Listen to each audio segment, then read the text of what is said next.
তো ছেলের বউ তাকে বিয়ে করানো আনা হয়েছে, বিয়ে করায় আনা হয়েছে ছেলের জন্য। এটা কার জন্য আনা হয়েছে? মূলত ছেলের জন্য না শ্বশুর শাশুড়ির জন্য? না, শ্বশুর শাশুড়ির জন্য। আমাদের দেশে তো শ্বশুর শাশুড়ির জন্য বিয়ে করা আছে না নাই? বাপ মা বুড়া হয়ে গেছে, খাই খেদমতের জন্য বউ আনা দরকার। এগুলা ভুল কথা। বৌমা সে তো তার নিজের দায়িত্বে শ্বশুর শাশুড়ির খেদমত অবশ্যই করবে, এটা তার নৈতিক দায়িত্ব। তার স্বামী তার সংসারের জন্য, তার উন্নতির জন্য সারাদিন বাইরে পড়ে থাকে, অতএব স্বামীর বাপ মার দেখাশোনা তো তার নৈতিক দায়িত্ব অবশ্যই। কিন্তু তাই বলে তাকে আপনি কাজের মেয়ে হিসাবে আনবেন, কাজের মেয়ে বানায় নিবেন, সিস্টেমটাই হবে এরকম যে সে আসছেই কাজের মেয়ে হিসাবে, এটা কিন্তু উচিত না।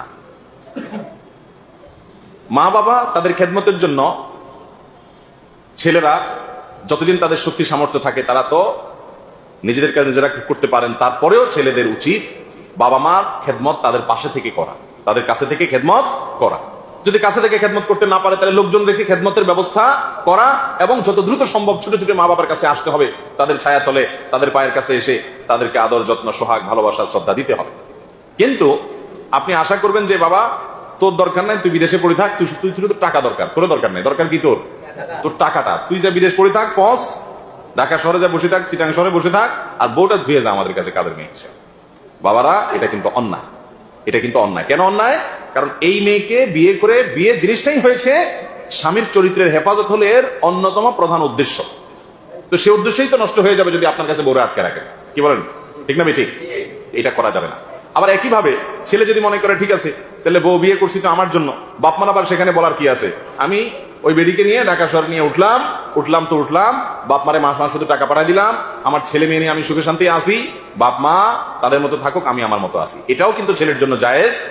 কারণ বাপ মা তাদের নাতি নাতনি আদর করতে মনে চাইবে, তাদের সাথে উঠা বসা করতে মনে চাইবে, বিদায় ছুটে ছুটে ছুটি পাইলে, সুযোগ পাইলে দৌড়ে চলে আসবে বাপ মার কাছে, আবার সুযোগ পাইলে বাপ মাকে নিয়ে যাবে নিজেদের কাছে।